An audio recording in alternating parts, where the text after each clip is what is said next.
So now we're gonna record the whole fucking afternoon until I have no more battery. How do you store your videos? Or where do you store? I actually have a small micro SD 60 gigabyte card, and every time it's full, I store it and I buy a new one. So I have shitloads of small cards, and I have a terabyte external drive that I feed. Yeah. Because you should really consider, like what I do is I have automatic uploads to Google Photos. Yeah, I do that too, but I'm scared about something. The other day I was thinking about it. I'm like, man, I was literally like you. I was like, I'm gonna upload all this shit, and then sometimes you get the notification from Google Photos, and they're like, you can upload 23 gigabytes to the cloud, and then it's safe. But I'm 100% sure, and I'm so glad this is there. At some point, they're gonna monetize that shit. If you want to download your own pictures and store them, you're gonna have to pay for it. Like right now, I have over 2,000 posts on Instagram. If tomorrow Instagram, you have to pay to have access to your own photos, I'm fucked. I literally have all my life on Instagram since 2014. And I really think they're gonna make it payable sometime. They're gonna monetize that shit. Can you imagine that us, in 20, 30 years, if you upload everything to Instagram, to Facebook, to YouTube, your grandchildren will be able to like see your life and see how grandpa was at 27? Yeah. They will monetize that shit. So I'm so scared that I'm doing both. I'm uploading it and on YouTube, but I also have the camera and the external thing. I will show you a really interesting business. So I told you about the entrepreneurship program I did with MIT, right? Yeah. One of the mentors there. Did you go to Boston actually? Mine was in South Korea, in Seoul. In Seoul. Oh yeah, that's true. It was in South Korea. Yeah, that's true. So one of the mentors there, he started a company which based on social media creates a network of AI avatars who preserve their owners' thoughts, stories, and memories forever. Fuck, man, that's amazing. He's Romanian. He's a really cool guy. That's fucking amazing. He's been working on this in the last 5 years or so. I'm not sure where he's at, but he's looking at really this kind of future. Wow. So this is like sci-fi stuff. That's exactly. Wow. There's actually an episode on Black Mirror exactly about this. And I'm not sure if you've seen it. No. It's really interesting. So they are in Delaware now? Sorry? They are actually in Delaware? I'm not sure where the office officially is. The company might be registered there. 2 to 10 employees, founded in 2014. That's fucking smart. But wait, tell me how does it work? I don't know. I need to read it myself.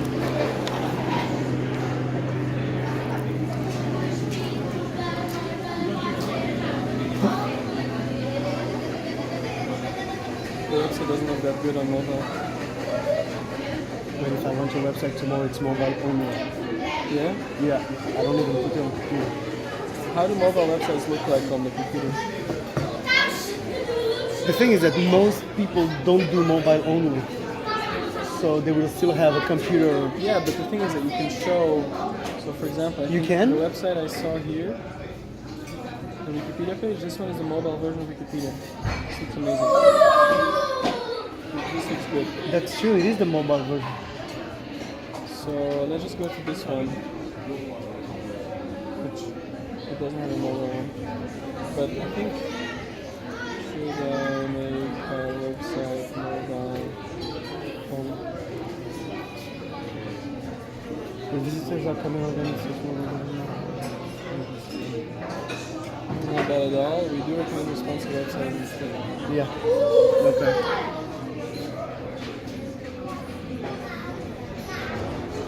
This is interesting. Like now I'm studying all these things for our company. Like Yeah. I'm doing marketing, so I really need to know the digital marketing part as well. And I went to Google Analytics workshop where they explain the whole Google packages, like what you can learn, how you can reach more people, and the whole thing. Yeah. And it's very, very interesting to know how Google ranks websites. Oh yeah. I can have a better rate or a better ranking, depending on all the things you do. Of course. There's like a gazillion things you need to do to have that ranking. But once you have it, it's great. I thought it was more about literally like the more you're searched for, the higher you rate. There's so many aspects, but one of the most important one is, let's say there's a bunch of things your website should comply with. Like, it should be well readable, it should have good content. It should, for example, if Google sees that when people search for something, they click on your website, do they just leave the website or do they actually keep reading? So they basically rank for quality. Okay. And then one of the more important things is also linking. Like, how well linked is the website? Are you linking to things internally? Are people like interested in browsing within your own environment? So there's a bunch of things. For example, having a mobile part of your website is super important for Google. Readability aspects. There's like a bunch of things. It's crazy. But once you start reading into this, it's actually very interesting because you realize that our whole world is going digital. Yeah. So for example, you do wine tastings. Let's just say someone is interested in wine tastings who's in the UK. Okay. And they have no idea about Porto or your place. But if you target the right people and you pay a little bit to AdWords,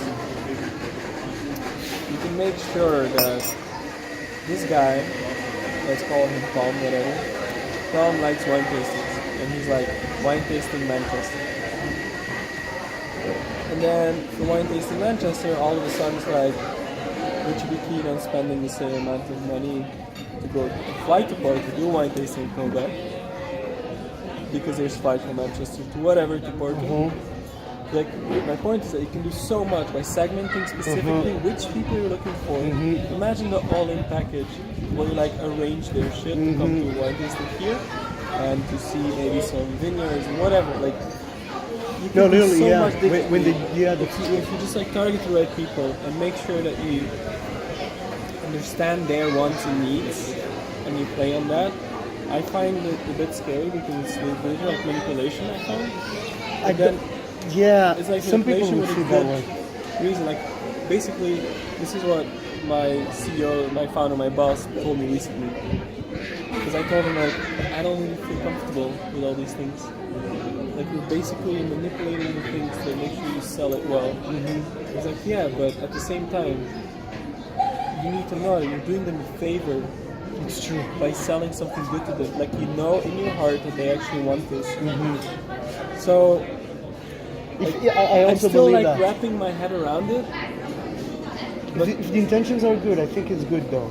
Because it is true that most people don't realize good things in their life. The humans always take it to the negative side first, and if you actually show them something that they have no idea that it exists, but it will improve their lifestyle, and you actually show them, yes, it will be better in your life overall to use Google Voice and to use Siri, because maybe at some point you're gonna forget about a meeting you have, and Siri is gonna remind you automatically without you asking for it. But for that to happen, they actually have to record constantly your voice. Like, fuck it, man. Like, people were skeptical on credit cards at the beginning as well. Online payments was hard, man. the thing is, when you create something new, you're always going to have reaction. And this goes both ways, right? So there's like the super positive and the super negative reaction. Like, you can't have just the one. It needs to have the other. Because what I think is that you need this counterbalance to be able to create something good out of it. Like, to make sure that this new thing becomes good, you need both to grow and learn until these start converging and they agree on stuff. So, for example, with the credit cards, right? I assume there were people pro because it's easy, it's fast, it's digital, it's easy to control for the businesses, for the people. Great. The bad sides, privacy, whatever, tracking, blah, blah, blah, blah. But the fact is that at some point someone pushed this through and it kept being there because they agreed and stuff. They compromised.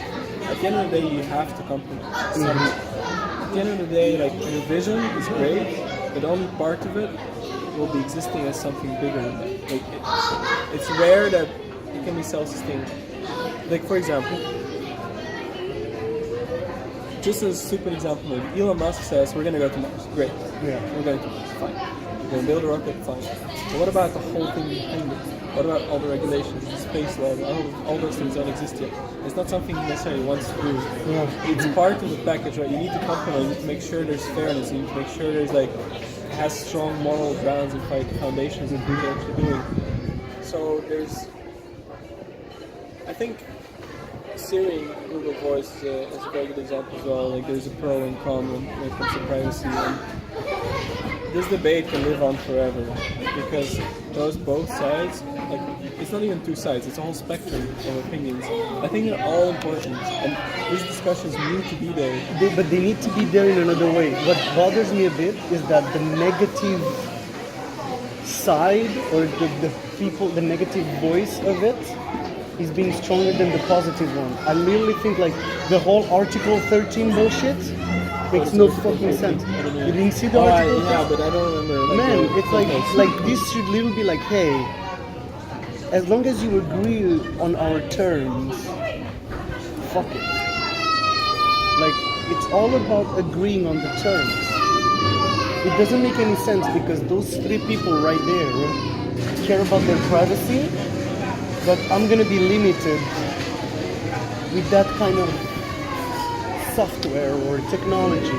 I want to wake up and say, what's up Siri, what's up Google, what's up whatever, and my window's open, and on my wall I automatically have my calendar, and as I brush my teeth, my mirror is showing me shit. Like, I want that, and I don't care if it records me talking to my mom, to my girlfriend. I don't care. They already have all that knowledge. Like, plus, I have nothing to hide. I really don't care that they record all that stuff. So, I think the question is not about recording. The question is about who owns your data and what happens with it. Like, that's where you know what? All the naysayers, if you go like, hey, we're recording all your shit, but every month we're gonna give you 300 euros on your account because of the way you use your data. Everyone would stop giving a fuck about privacy. You think? Yes, because they would make money on it. As long, like, I think the huge thing is, oh wait, Google is selling my info and they're making billions out of it? And then they become, oh, I care about privacy. If tomorrow Google goes, hey, we're going to give worldwide to everyone that allows with our terms and conditions 100 euros a month, 200 euros a month, 300 euros a month because of the way we're using your actual data. So we don't need new data. Everything we have so far, we're just going to keep going the same way we're doing it, and they're going to have 300 euros a month. I'm pretty sure that everyone will agree. At the end, yeah, picture a pretty girl. She doesn't give a fuck that Google, through her GPS on her phone, actually knows that every Friday at 7 p.m. she shops food. And Google is selling that info to supermarkets all over Portugal. And now they come to her and are like, hey, we're gonna give you 100 euros a month so we can sell that info to the supermarket at what time you go to buy and how long you spend inside the supermarket. She will be very glad to spend those 200 euros on cosmetics. Because she doesn't give a fuck that Google knows that she goes to the supermarket at 7 p.m. every Friday. What's the problem? Like, are you the king of Portugal to the point that you're scared that someone is gonna kidnap you? Like, who the fuck are we? We're no one, man. Like, what's the problem that Google knows that last night we spent an hour in my wine bar, and then we went to the garden view, and then we went to the cocktail bar, and then we took an Uber home. It doesn't fucking matter. It doesn't matter. Like, what's the problem that they know that? The problem is that people feel like, hey, they are the only ones benefiting with this, and the info is mine. I really believe that if at some point these huge companies, so you think Facebook, if this is resolved, let's say who's benefiting from it? yeah, It would be. I think it would heat up the discussion even more because you're putting a number on You someone's... could put a number on someone's life. Yeah. Yeah, but that's what people want, man. No, really, like honestly, you live in Portugal, you're making 6, 7, 800 euros a month. You have Google that says, hey, just because we know how you live your life, we're gonna give you 200 euros a month. People wouldn't give a fuck, man. Can you imagine every month you could travel to Spain because Google paid for it, and you didn't have to do anything for it? Yeah. I really think that's how you solve this problem, or that's how you start. But from a business point of view, You mean for Google? yeah, for Google, Well, they wouldn't have to do it because there's no real competition. You know well, what there's I no mean? real competition, but laws will force them to do it. I think the huge They are problem currently is the creating law. the law, you know what I mean? They are, yes, of course So, they are. the fact that in reality, there is no one who can really obstruct what they want to do.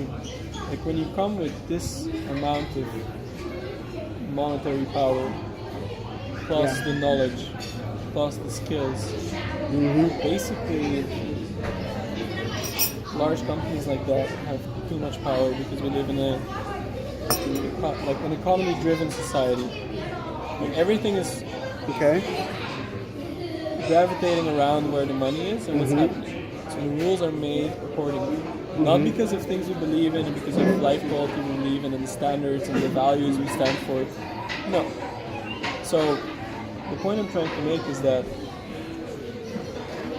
I feel as if we're forgetting a large aspect of our lives in terms of what it means to be human. Right? So what are things we actually stand for? What is important for our lives? Forget about everything for a sec. Instead think what are your values? What do you stand for? Like play on that and don't think like we're being taught to think economically from very early on. We Yeah. need to perform, we need to do this, we need to do that. But at the end of the day, as pure human beings, we're just curious and we want to learn and grow and whatever the fuck we want. And I don't think you're actually resolving the problem by making people part of this economic structure. Okay.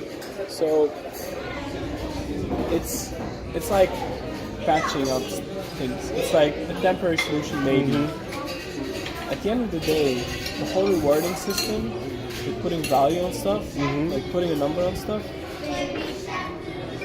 is too quantitative versus qualitative. So It's like what would you like to get from Google for them to use your info freely? Which you already know, they already use your info anyway.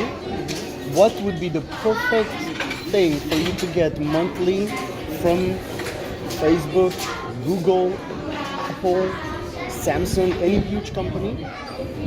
Like, I don't know, like, would you like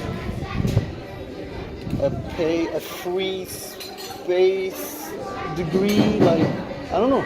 What would be your euro million? What would be the like cherry on top of the cake? And you wouldn't have to do anything for it. What would be a good deal for you?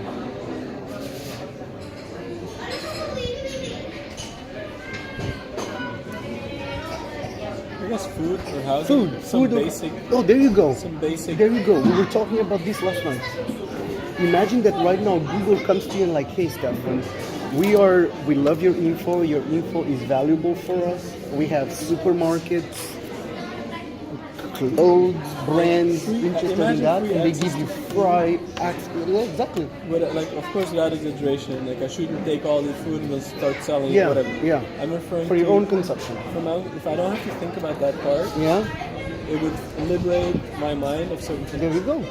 There you Or go. housing, or whatever. Like some part of my basic human needs that should be taken care of in a fair way. Like, I'm not talking about it's because of someone else's sacrifice that I get these Okay. things. I don't Yeah, want, it's I in don't a want fair to live way. like that. Yeah. But if this could be provided for, like to take the headache away of, or even like your own bureaucratic part. Imagine if, because they have the power, they have all the systems. Imagine They they have can take everything. care for you, that you know exactly all your insurance shit, all your tax things, all your whatever administrative things that you need to know, imagine if they help you with all of this, like it's easy and accessible. Like, this is a headache for me right now because I move all the time. It's like I have no clue what's happening right now. Exactly, My taxes, my health exactly. insurances, where I'm registered, where I'm a resident, where I'm not. Exactly. It's That's a like- problem we have. and this is a real issue for our generation. I've been thinking of how we can solve this. And like the giving back, right, the 200 euros a month, is it really going to help me? There you go. I don't think so, but I think it would really help me if I have more mental time. So there you go. So that's your good stuff. Some people would be happy with 200 euros, but there you go. That's a situation we get a lot because Because our we time is travel a lot. valuable, It is. than the money. Like, what am It's I, more like, valuable, 200 yeah. euros extra, yeah, I will be able to whatever. Yeah, maybe but fuck save it. some stuff and maybe get my house easier, faster. But that's not the point. Exactly. Because I would have more brain power to do all those things anyway. So there you go. So Google tomorrow, you get an email. Hey Stefan, we want to use your info to sell it to big supermarkets and to airlines. You fly a lot. I mean, think how many flights we take a year. You fly a lot. I've already taken 10 since January. Yeah, exactly. There you go. There you go. Like if I have a guy that like if imagine they email us like, hey Rafa, hey Stefan, you know what? We see you fly a lot. We see you go to London 6-7 times a year. Could we sell your travel info to airline companies for them to offer you better deals in exchange to free, I don't know, lawyering, accounting, anything that we That would be struggle awesome. with? That would be awesome. We would take it. Some people would take 200 euros. The point here is those big companies and the way AI is working, we could literally be a one-man show company worth millions because all the bureaucratic thing the big company is doing for it in exchange for your own info, so everyone wins. I think that's true. And then from a B2B point of view, the fact that they own your data is not necessarily a problem because they can do matching for you. Yeah. They can say, like, look, I think this guy and this guy should be working together because whatever, similar segments, similar whatever.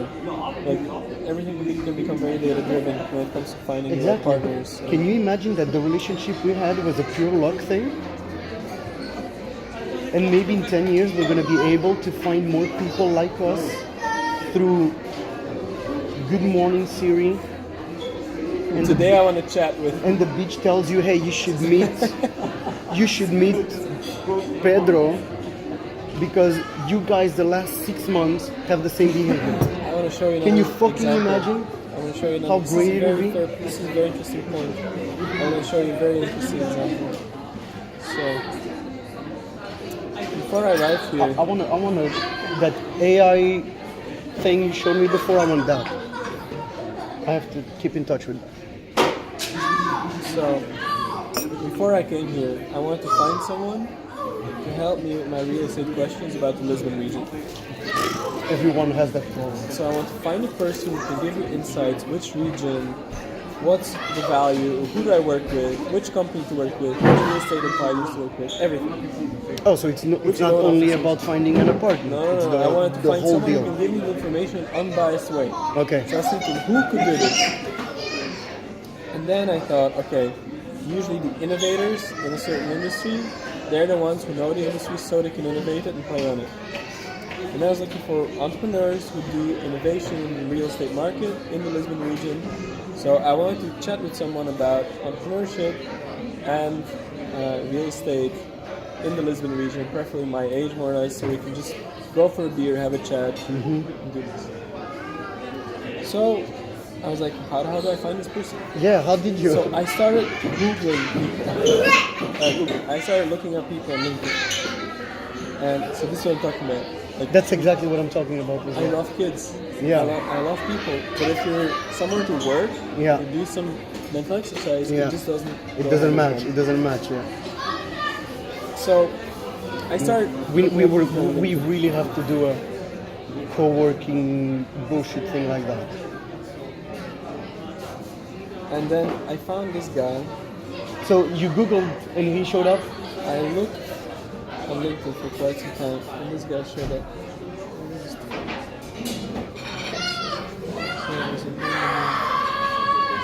Here, co-founder and CEO, Yellow Real Estate Management. 5 months. Since October 2006. Since October. Maybe I should sit somewhere else. There's not a lot of space, but Oh man, I wish I could just go play as well. you just what? Go play as well. Yeah, I love playing. Like, with kids. my girlfriend yeah. got me the Saturn V rocket in Lego. Oh, And that's I fucking can't wait awesome, to man. make it. I just That's haven't had the amazing. time. Yeah, that's cool, man. So That's really I'm cool. in a phase right now in which I'll start cutting down the things from my life. Like I'm doing too many things. Yeah. I need to focus on one thing only and do that really well. Like I'm gonna have to sacrifice a lot of the things I do. And after the 1st of March, after the 1st of April, that's what I'll do. I'll be delegating things. I'll be taking things off my mind so I can focus on. I don't know yet what. But I want to make sure I do the job well, and I want to make sure I have free time to do something with, to start building something. Yeah. A waffle company. I don't even care what it is. Yeah, just like Something. There's still to do. Finding my house, whatever it is. Like, Yeah. This could be a project in itself. In 2 months, I want to find a perfect house. I want to go through the whole process. So anyway, I find this guy, and I saw that he studied in the Netherlands. Yeah. We have a touching point. He's in the startup world. We have a touching point. mindset already. It's he started his own venture, whatever it is, doesn't matter how big or small, it's the right mindset. And then I read his things as well, like confident, Italian, smart, yeah. kind of cocky, but like in a good way. Man, you need to be a little bit cocky sometimes. Surfing, and then I was like, okay. So I reach out to him. Let me just show you the message. How did you text him though? Yeah. Of course, he said, I love surfing, I'm Dutch. Hope all is well. In the end of December, I'm moving to Lisbon. I will be looking for contacts in real estate and real estate management. You have a really interesting background, and it will be a pleasure to get to know each other over beer. That's it. LinkedIn is amazing, man. So just to come back to your point from earlier, is like it took me some time to find the right person, like a lot of time. And we got together, chatted over beer. It was great. Like he's becoming my friend. We went surfing together. It's not even about business anymore. Yeah. I still am looking for people who are interested in this. So we'll probably still sit together and talk about these things. But the point is that it would be so awesome if someone could help me with these matches. Exactly. Where do you find your friends, your mentors, your business partners? All this information is out there. And it's so hard to match. And I don't want the next Tinder for swiping and finding each fuck other. that, No. fuck that. No. You don't have the capability because there's too many filters, right? I present myself somehow, someone presents themselves somehow, and like, if this is the people that I kind of mismatch, and like, is this really the right fit? It's ideally it would be awesome. That's so true, man. That's exactly. So it's just like, So there you go. Imagine a big company, whoever is it. You wake up in the morning, you already used to say, hey Facebook, good morning, and they go, good morning Stefan, here's your calendar. By the way, we see you're moving to Lisbon. This person has the same habits and patterns as you. You guys should connect. And you just said, good morning Facebook, good morning, whatever the company will be. That's where I think it's going to be huge. it's all about people in the It's end. all about people. I don't care that they have my info.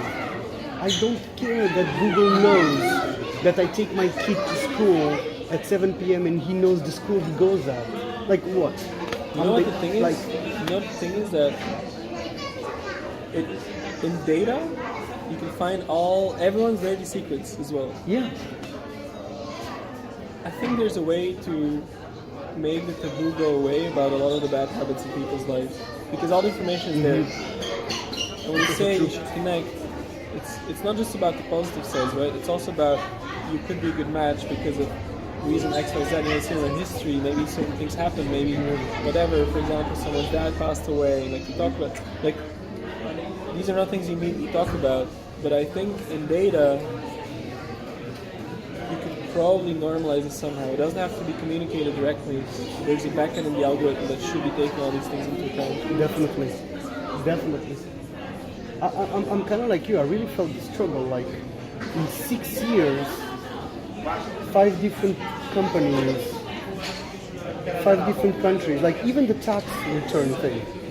Someday I'm gonna have to US, Switzerland, UK, France, Portugal, Malta.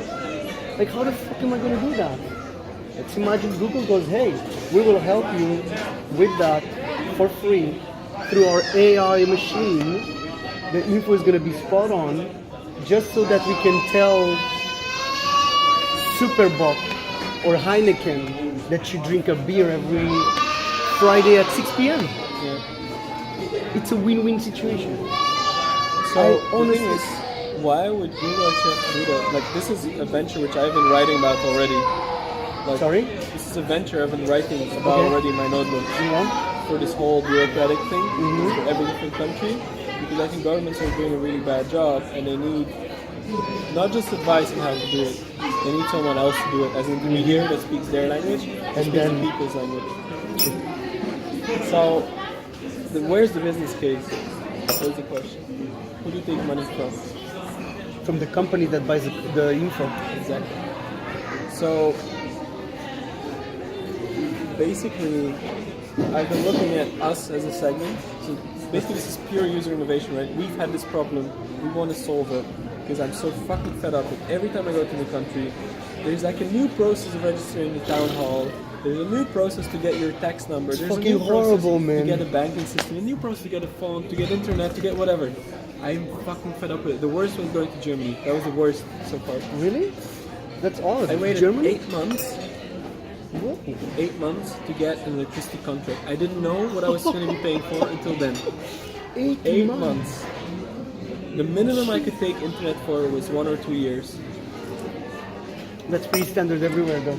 But that's bullshit. It is If bullshit. you look at, so on top of that, my friend who moved there like a month before me, Yeah. because we were going to start working at ESA together, we were the same like Belgian national trainees.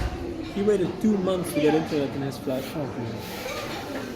It's 2019. On It top makes of no that, sense. there was a lot of unclarity about your social status because we come with a grant from Belgium, which is there's no tax we need to pay on that. Okay. But we're in Germany in an international organization, intergovernmental organization. So we're like residents, but we need a tax number, but we shouldn't pay taxes on this. But Yeah. we're getting a wage on it. Nobody has any idea. Like this, we need to go through like specialist to specialist. So everyone like has an opinion, but we live in 2019. When is there going to be clarity on these things? Yeah. I just want to be able to like say what's the European, deal. like, yeah. Yeah. And this is just one example. I worked part-time in the Netherlands while studying, but then I got an Erasmus grant. I got other grants from the government, like from different countries. How the hell does this get together?